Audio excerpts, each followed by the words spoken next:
Hi, என்னோட பேர் Muthu Solaippan. Welcome to grow Tamil YouTube channel. இந்த சேனல் வந்து உங்களுக்கு எஜுகேஷனல் வீடியோஸ் போடுறோமே தவிர இதில் எந்த விதமான பை ஆர் செல் டிப்ஸ் நாங்கள் உங்களுக்கு கொடுக்கல. ஸோ வாரன் பஃபெட் என்ன சொல்லியிருக்காரு? I never invest in any thing that I don't understand. அதாவது எனக்கு புரியாத ஏதோ ஒரு விஷயத்தில் நான் போய் இன்வெஸ்ட் பண்ண மாட்டேன் அப்படின்னு சொல்லியிருக்காரு. ஸோ அதே தாங்க, இப்போ ஸ்டாக் மார்க்கெட்டுன்னு எடுத்தோன்னா நம்மளுக்கு வந்து நிறைய பேருக்கு ஒரு நான் காமர்ஸ் பேக்ரவுண்ட்லேருந்து வரவங்களுக்கு ஸ்டாக் மார்க்கெட்டுக்குள்ளே வரையில் நம்ம அதை பற்றி வந்து பார்த்திங்கன்னா நம்ம ஒரு பேசிக் புரிதலோடு நம்ம வந்து அதில் இன்வெஸ்ட் பண்ணணும். அதில் இருக்கிற டெர்மினாலஜிஸ் நம்மளுக்கு புரிஞ்சுக்கணும். ஸோ நிறைய பேருக்கு ஒரு சில டெர்மினாலஜிஸோட மீனிங் என்னென்னு தெரியாமல் இருக்கும். ஸோ அந்த மாதிரி டெர்மினாலஜிஸ் என்னென்ன இருக்குது, அதோட மீனிங் என்ன, அதை ஃபஸ்ட்டு உங்களுக்கு பேசிக்காக ஒரு அண்டர்ஸ்டாண்ட் பண்ணிங்கன்னா நீங்கள் வந்து அதுக்கப்புறம் வந்து ஸ்டாக் மார்க்கெட்டில் ட்ரேடிங் பண்ணும்போது ஒரு கிளாரிட்டியோட வந்து பண்ண முடியும். ஸோ அந்த 10 டெர்மினாலஜிஸ் என்னென்ன அதை பற்றி தான் இன்றைக்கி வீடியோவில் வந்து பார்க்க போகிறோம். வாங்க வீடியோக்குள்ளே போகலாம்.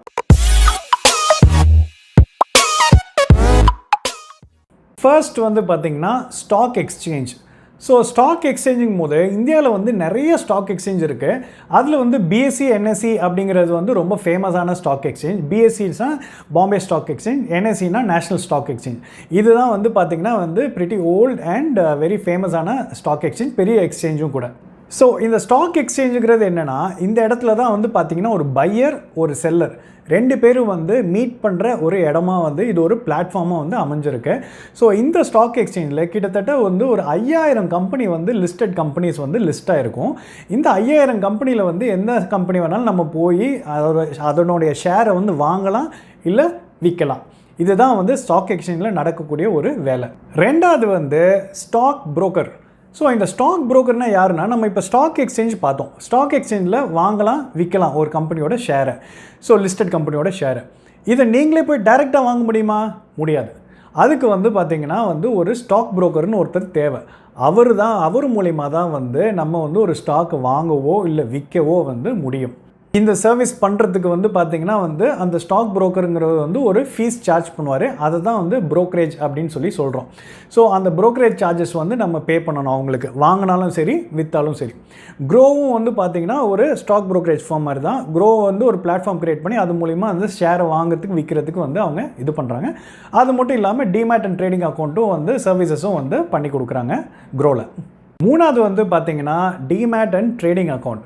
இப்போது ஒரு ஸ்டாக் எக்ஸ்சேஞ்ச் இருக்குது. அந்த ஸ்டாக் எக்ஸ்சேஞ்சில் நீங்கள் போய் ஒரு ஸ்டாக் புரோக்கரை வச்சு வாங்குறீங்க இல்லை விற்கிறீங்க. பட் அது அப்படியே டைரெக்டாக பண்ண முடியுமா?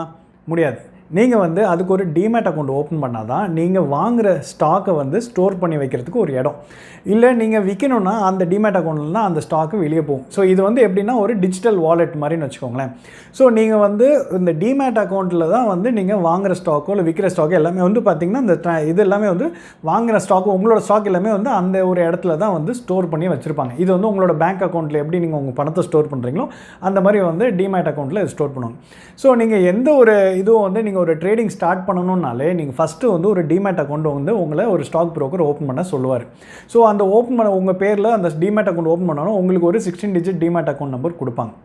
ஸோ டிமேட் அக்கௌண்ட் வச்சு தான் நம்ம வந்து ஸ்டாக்கை ஸ்டோர் பண்ணிக்கிறோமே பை அண்ட் செல் யூஸ் பண்ணுறதுக்கு. அப்புறம் எதுக்கு ட்ரேடிங் அக்கௌண்ட்டுன்னு நீங்கள் கேட்கலாம். ஸோ ட்ரேடிங் அக்கௌண்ட்டுங்கிறது வந்து பார்த்திங்கன்னா ஒரு ஸ்டாக்கை நீங்கள் விற்கிறதுக்கு அதுக்கு தேவையான பணம் வந்து கொடுக்குறதோ இல்லை ரிசீவ் பண்ணுறதுக்கு வந்து ஒரு அக்கௌண்ட் வேணும். அதுதான் வந்து அந்த ட்ரேடிங் அக்கௌண்ட். ஸோ அந்த ட்ரேடிங் அக்கௌண்ட் நீங்கள் வந்து இப்போ ஒரு பை ஆர்டர் கொடுக்குறீங்க அப்படின்னா நீங்கள் வாங்குறதுக்காக நீங்கள் ஒரு ஆர்டர் கொடுக்குறீங்கன்னு அர்த்தம். ஸோ அந்த ஒரு ஷேர் வாங்கணும்னு ஆர்டர் கொடுக்கல அதுக்கு வந்து பணம் வந்து இந்த ட்ரேடிங் அக்கௌண்ட்லேருந்து போகும். அதே மாதிரி செல் ஆர்டர் கொடுத்தீங்க அப்படின்னா உங்ககிட்ட இருக்கிற ஸ்டாக் வந்து நீங்கள் சேல் பண்ணுறீங்க அப்படின்னா அதுக்கு நீங்கள் அந்த ஆர்டர் கொடுக்கல அந்த ஸ்டாக் வந்து சேல் ஆனதுக்கப்புறம் அதோட பணம் இருக்கு இல்லையா, அது வந்து உங்களோட ட்ரேடிங் அக்கௌண்ட்டில் உள்ளே வந்து கிரெடிட் ஆகும். ஸோ இதுதான் வந்து ரெண்டு இது. So demat account for storing the stock and trading account for transacting. Fourth வந்து பார்த்திங்கன்னா இண்டெசஸ். ஸோ இந்த இண்டிசஸ் அப்படின்னா என்ன? ஸோ இந்த இண்டிசஸ் அப்படின்னா நம்ம வந்து ஒரு ஸ்டாக்கை எப்படி வாங்கணும், எப்படி விற்கணும், அந்த டிமேட் அக்கௌண்ட் ஓப்பன் பண்ணி எப்படி ஸ்டாக் புரோக்கர் மூலிமா ஸ்டாக் எக்ஸ்சேஞ்சில் இந்த டிரான்சாக்ஷன் பண்ணணும்னு சொல்லி பார்த்தோம். ஸோ இது பண்ணணுன்னாலும் நம்ம டிமேட் அக்கௌண்ட்டில் ஓப்பன் பண்ணோன்னா நம்ம நிறைய அந்த வெப்சைட்டில் அந்த உங்களோட ஸ்டாக் புரோக்கரோட வெப்சைட்லாம் போனீங்கன்னா வந்து நிறைய போட்டிருப்பாங்க. சென்செக்ஸ் ஏறுது இறங்குது, என்ன இது நிஃப்டி ஏறுது இறங்குது அப்படின்னு சொல்லிட்டு. இந்த சென்செக்ஸ் நிஃப்டியில் என்ன அப்படின்னு கேட்டிங்கன்னா, இந்த சென்செக்ஸு நிஃப்டி இதெல்லாம் வந்து பார்த்திங்கன்னா வந்து ஒரு இண்டெக்ஸ். ஸோ ஒரு இண்டெக்ஸில் அப்படின்னா இது இப்போது என்எஸ்சியோடது நேஷ்னல் ஸ்டாக் எக்ஸ்சேஞ்சோடது வந்து பார்த்திங்கன்னா நிஃப்டிங்கிறது தான் வந்து அதோட இண்டெக்ஸு. அதே மாதிரி பிஎஸ்சி பாம்பே ஸ்டாக் எக்ஸ்சேஞ்சோட இண்டெக்ஸ் தான் வந்து பார்த்திங்கன்னா வந்து சென்செக்ஸ். ஸோ இது வந்து இந்த இண்டெக்ஸுங்கிறது வந்துன்னா it is a group of, இது வந்து ஒரு பேஸ்கெட் ஆஃப் ஸ்டாக்ஸ்னு வச்சுக்கோங்களேன். இந்த பேஸ்கெட்டுக்குள்ளே நிறைய கம்பெனியோட ஸ்டாக் வந்து அவங்க வச்சுருக்காங்க. ஸோ இந்த சென்செக்ஸ் வந்து எப்படி, இந்த சென்செக்ஸோ நிஃப்டியோ வந்து எப்படி வந்து ஏறும் இறங்கும்னு பார்த்தீங்கன்னா அந்த பேஸ்கெட்டுக்குள்ளே இருக்கிற ஸ்டாக்ஸு எப்படி பர்ஃபார்ம் பண்ணுதோ அதுக்கேற்ற மாதிரி வந்து பார்த்திங்கன்னா அதோட பாயிண்டர் இண்டிகேட்டர் வந்து பார்த்திங்கன்னா வந்து ஏறும் இறங்கும். ஸோ இப்படி தான் வந்து பார்த்திங்கன்னா இந்த இண்டெக்ஸ் இது வந்து பார்த்திங்கன்னா ஒர்க் ஆகுது. ஸோ இவங்களோட பெஞ்ச் மார்க் வந்து என்எஸ்சியோடது தான் வந்து பார்த்திங்கன்னா நிஃப்டி அண்ட் பிஎஸ்சியோடது தான் வந்து பார்த்திங்கன்னா வந்து சென்செக்ஸ். இதில் வந்து நிஃப்டியில் வந்து பார்த்திங்கன்னா இந்தியாவோட டாப் 50 ஸ்டாக்ஸ் வந்து பார்த்திங்கன்னா அதில் லிஸ்ட் ஆகிருக்கும். அதான் நிஃப்டி 50 அப்படிம்பாங்க. பிஎஸ்சியில் வந்து பார்த்திங்கன்னா இந்தியாவோட டாப் 30 ஸ்டாக்ஸ் வந்து பார்த்திங்கன்னா பிஎஸ்சியில் வந்து லிஸ்ட் ஆகிருக்கும். 5th வந்து பார்த்திங்கன்னா ஹோல்டிங் பீரியட். ஸோ ஹோல்டிங் பீரியட்னா என்னென்னா, நீங்கள் வந்து ஒரு ஸ்டாக்கை வாங்குறீங்க, வாங்கி ஒரு 2 நாள் கழித்து அதை நீங்கள் விற்கிறீங்கன்னு வச்சுக்கோங்களேன். ஸோ உங்கள் ஹோல்டிங் பீரியட்னால் நீங்கள் அந்த 2 நாள் நீங்கள் ஸ்டாக் வந்து ஹோல்ட் பண்ணி வச்சுருக்கீங்களே உங்களோட டிமேட் அக்கௌண்ட்டில், அதுதான் வந்து ஹோல்டிங் பீரியட் அப்படின்னு சொல்கிறாங்க. 6th வந்து பார்த்திங்கன்னா டெலிவரி அண்ட் இன்ட்ராடே. இப்போ நம்ம ஹோல்டிங் பீரியட் பார்த்தோம். இப்போது நீங்கள் வந்து பார்த்திங்கன்னா வந்து ஒரு ஸ்டாக் வாங்குறீங்க, வாங்கி அதை வந்து அதே நாளே விற்றுறீங்க அப்படின்னா அப்போ உங்களோட ஹோல்டிங் பீரியட் வந்து பார்த்திங்கன்னா ஃபியூ செகண்ட்ஸாக இருக்கலாம், ஃபியூ மினிட்ஸாக இருக்கலாம், ஃபியூ ஹவர்ஸாக இருக்கலாம். ஸோ இந்த ஹோல்டிங் பீரியட் போது நீங்கள் வந்து சேம் டே வாங்கி சேம் டேவை விற்றுறீங்க அப்படின்னா இதுக்கு பேர் இன்ட்ராடே ட்ரேடிங் அப்படின்னு சொல்லுவாங்க. ஸோ இதோட ஆர்டர் வந்து இன்ட்ராடே ஆர்டர்ஸ் அப்படின்னு சொல்லுவாங்க. இப்போது இதில் வந்து பார்த்திங்கன்னா இங்கே வந்து நீங்கள் வந்து வாங்கி ஒரே நாள்லேயே விற்றுறீங்க அப்படின்னா உங்களோட ஸ்டாக் வந்து டிமேட் அக்கௌண்ட்டுக்கு போய் ஸ்டோர் ஆகாது. ஓகேவா? இப்போது நீங்கள் ஒரு ஸ்டாக்கை வாங்கிட்டு அதை நீங்கள் அன்றைக்கே விற்கலை அப்படின்னா என்ன ஆகும்னா அது வந்து டெலிவரி ஆர்டராக வந்து போயிடும். ஸோ டெலிவரி ஆர்டர்னால் நீங்கள் அந்த ஸ்டாக் வாங்கினது வந்து போய் உங்களோட டிமேட் அக்கௌண்ட்டுக்கு போய் டெலிவர் பண்ணணுங்கிறது அர்த்தம். ஸோ அது உங்கள் டிமேட் அக்கௌண்ட்டுக்கு வந்து அது உங்கள் ஸ்டாக் வந்து நீங்கள் வாங்கின ஸ்டாக் வந்து உக்காந்துரும். ஸோ இதுதான் வந்து பார்த்திங்கன்னா டெலிவரி ஆர்டர். 7th வந்து பார்த்திங்கன்னா புல் அண்ட் பேர். இப்போது நம்ம நிறைய வந்து நியூஸ் பேப்பரில் படிப்போம், நியூஸ் சேனலில் பார்ப்போம், ஸ்டாக் மார்க்கெட் வந்து ரொம்ப புல்லிஷாக இருக்குது, ரொம்ப பேரிஷாக இருக்குது அப்படின்னு சொல்லிட்டு நிறையா கேள்விப்பட்டிருக்கோம். இப்போ வந்து புல் மார்க்கெட்னா என்ன, பேர் மார்க்கெட்னா என்ன அப்படிங்கிறது நம்ம ஃபஸ்ட்டு பேசிக்காக புரிஞ்சுக்கணும்.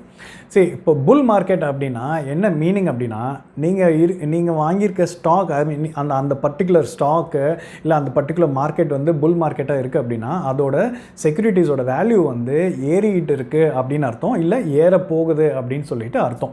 அதாவது வந்து பாசிட்டிவ் ட்ரெண்டில் போகுதுன்னு அர்த்தம்.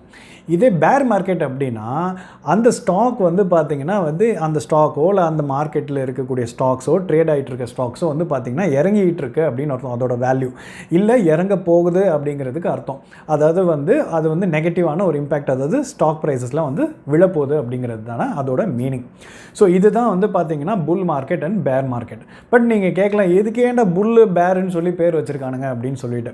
ரொம்ப சிம்பிளாக இதுக்கு என்ன ரீசன் சொல்கிறாங்கன்னா இது வந்து போத் டூ அனிமல்ஸ் ரெண்டுமே வந்து டிஃப்ரெண்ட் மெத்தடில் அட்டாக் பண்ணும்.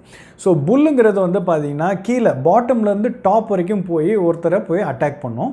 பேர் வந்து பார்த்திங்கன்னா டாப்லேருந்து பாட்டம் வந்து அட்டாக் பண்ணும். ஸோ பாட்டம் டு டாப்னா மேலே போகிறது, அதனால அது புல்லு. டாப் டு பாட்டம்னா கீழே வர்றது மாதிரி, அதனால அது பேர். இதுதான் வந்து சிம்பிளான ஒரு டெஃபினேஷன். 8th வந்து செபி.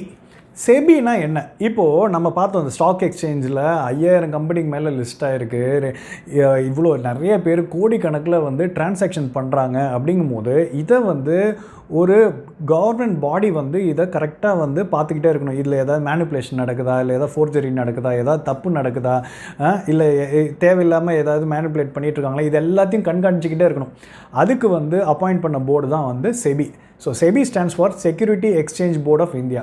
ஸோ இவங்க வந்து கம்ப்ளீட்டாக எல்லா விதமான டிரான்சாக்ஷனையும் ரொம்ப டிரான்ஸ்பரண்ட்டாக எல்லாரும் பார்க்குற மாதிரி வந்து வச்சுருப்பாங்க. எந்த விதமான ஃப்ராடு நடக்க விடாமல் பார்த்துப்பாங்க. அப்படி ஏதாவது ஃப்ராடெலாம் நடக்கிற மாதிரி இருக்குதுன்னா அதை இன்வெஸ்டிகேஷன் பண்ணுறது எல்லாமே வந்து பார்த்திங்கன்னா இந்த செபி தான். 9th வந்து லிக்விடிட்டி. ஒரு ஸ்டாக்கை எந்த அளவுக்கு ஈஸியாக நீங்கள் வாங்க முடியும் இல்லை விற்க முடியும், அதுதான் வந்து லிக்விடிட்டியோட அர்த்தம். சரி, இப்போ ஃபார் எக்ஸாம்பிள் நீங்கள் வந்து ஒரு கம்பெனியோட ஸ்டாக்கை வாங்கணும்னு நினைக்கிறீங்க, ஆனால் உங்களுக்கு விற்கிறதுக்கு ஆளே இல்லைன்னா நீங்கள் எதை வாங்குவீங்க? அதே மாதிரி இன்னும் கான்ட்ரரியில் வந்து பார்த்திங்கன்னா நீங்கள் விற்கணும்னு நினைக்கிறீங்க ஒரு கம்பெனியோட ஸ்டாக்கை, வாங்குறதுக்கு ஆளே இல்லை, அப்போ என்ன பண்ணுவீங்க, உங்களால் விற்கவே முடியாது. ஸோ இந்த மாதிரி கேஸில் இதை என்ன சொல்லுவாங்கன்னா, வாங்குறதுக்கோ இல்லை விற்கிறதுக்கோ ஆளுங்க இல்லை, அந்த மூவ்மெண்ட் ரொம்ப கம்மியாக இருக்குன்னா ஸ்டாக் வந்து பார்த்திங்கன்னா வெரி வெரி லோ லிக்விடிட்டியில் இருக்குது, லிக்விடிட்டி அப்படின்னு சொல்லுவாங்க. இதே வந்து நீங்கள் வாங்கணும்னு நினைக்கல, டக்குன்னு வந்து அதை விற்கிறதுக்கு ஆள் நிறைய பேர் இருக்காங்க, இல்லை நீங்கள் விற்கணும்னு நினைக்கல வாங்குறதுக்கு நிறைய பேர் இருக்காங்கன்னா அந்த ஸ்டாக் வந்து ஹை லிக்விடிட்டி ஸ்டாக் அப்படின்னு சொல்லுவாங்க. ஸோ இதுதான் வந்து லிக்விடிட்டினா உள்ள மீனிங். Last point, dividend. இந்த டிவிடெண்ட்னா என்னென்னா, நீங்கள் ஒரு கம்பெனி வந்து பார்த்தீங்கன்னா ஷேர் மார்க்கெட்டில் லிஸ்ட்டாக இருக்குது. ஸோ இந்த லிஸ்ட்டாக இருக்க கம்பெனி என்ன பண்ணுறாங்க, ஒரு பிஸ்னஸ் பண்ணிகிட்ருக்காங்க. அந்த பிஸ்னஸ் பண்ணால் என்ன பண்ண முடியும், அவங்களுக்கு ஒரு ப்ராஃபிட் கிடைக்கும், கரெக்டுங்களா? ஸோ இந்த ப்ராஃபிட்டை வந்து ஒரு போர்ஷன் ஆஃப் த ப்ராஃபிட் வந்து ஷேர் ஹோல்டர்ஸுக்கு வந்து பிரித்து கொடுக்குறாங்க. ஸோ பிரித்து கொடுக்கல அந்தந்த ஷேர் ஹோல்டர்ஸுக்கு ஒரு சின்ன அமௌண்ட் வந்து, ஒரு சின்ன அமௌண்ட்டு பெரிய amount depending on number of share அவங்க ஹோல்ட் பண்ணுறது பொறுத்து அவங்களுக்கு அந்த அமௌண்ட் வந்து கிடைக்கும். ஸோ இதை வந்து தான் வந்து இதை வந்து டிவிடெண்ட் அப்படின்னு சொல்லிட்டு சொல்கிறாங்க. ஸோ இந்த டிவிடெண்ட் வந்து அந்த கம்பெனிக்காரங்க வந்து அவங்க வந்து ஷேர் ஹோல்டர்ஸுக்கு கொடுத்துக்கிட்டே இருக்காங்க, ரெகுலராக கொடுக்குறாங்க அப்படின்னா அது என்ன அர்த்தம் அப்படின்னா, அவங்க ஷேர் ஹோல்டர்ஸை வந்து அவங்க ரொம்ப நல்ல விதமாக பார்த்துக்கிறாங்கன்னு அர்த்தம். ஸோ இது ரெகுலராக வந்து ரிப்பீட்டடாக பண்ணிக்கிட்டே இருக்காங்க, வருஷம் வருஷம் டிவிடெண்ட் கொடுத்துக்கிட்டே இருக்காங்க அப்படின்னா அப்போது அந்த கம்பெனி மேலே இருக்கிற ட்ரஸ்ட் வந்து, நம்பிக்கை வந்து பார்த்திங்கன்னா அதிகமாகிட்டே இருக்கும் மக்களுக்கு, ஷேர் ஹோல்டர்ஸுக்கு. ஸோ டு கன்க்ளூட், இதுதான் வந்து 10 டெர்மினாலஜிஸ் நம்ம ஸ்டாக் மார்க்கெட்டை பற்றி நம்ம தெரிஞ்சுக்க வேண்டிய பேசிக்கான ஒரு 10 டெர்மினாலஜிஸ். ஸோ இது உங்களுக்கு பிடிச்சிருக்கும்னு நினைக்கிறேன். இதில் ஏதாவது உங்களுக்கு டவுட்ஸ் இருக்குது அப்படின்னா கீழே இருக்க கமெண்ட் பாக்ஸில் போடுங்க. அதே மாதிரி இந்த வீடியோட செகண்ட் பார்ட் வந்து எக்ஸ்டென்ஷன் வீடியோ வந்து உங்களுக்கு வேணும் அப்படின்னா அதையும் வந்து கமெண்ட் பாக்ஸில் நீங்கள் கமெண்ட் பண்ணிங்கன்னா அதை பேஸ் பண்ணி செகண்ட் வீடியோ இல்லை பார்ட் 2 வீடியோ வந்து ரிலீஸ் பண்ணுவோம். அதே மாதிரி இன்னொரு சின்ன அனௌன்ஸ்மெண்ட் என்னென்னா, Groww வந்து பார்த்திங்கன்னா தமிழ் மட்டும் இல்லாமல் உங்களுக்கு கன்னடம், தெலுங்கு, மலையாளம், குஜராத்தி இந்த சேனல்ஸ், இந்த லாங்குவேஜஸ்லேயும் வந்து பார்த்திங்கன்னா இருக்குது. அந்த சேனல்ஸில் அந்த லாங்குவேஜில் நீங்கள் பார்க்கணுன்னா அதுக்குண்டான கீழே டிஸ்கிரிப்ஷன் பாக்ஸில் லிங்க் கொடுத்துருக்காங்க. அதில் போய் நீங்கள் லிங்க்கை கிளிக் பண்ணி சப்ஸ்கிரைப் பண்ணிங்கன்னா நீங்கள் அந்த சேனலில் போய் பார்க்கலாம். ஸோ மறக்காமல் இந்த Growwoட சேனலுக்கு வந்து பார்த்திங்கன்னா சப்ஸ்கிரைப் பண்ணுங்கள். சப்ஸ்கிரைப் பண்ணி உடனுக்குடன் நோட்டிஃபிகேஷன்ஸ் எடுத்துக்கோங்க. நன்றி, வணக்கம்.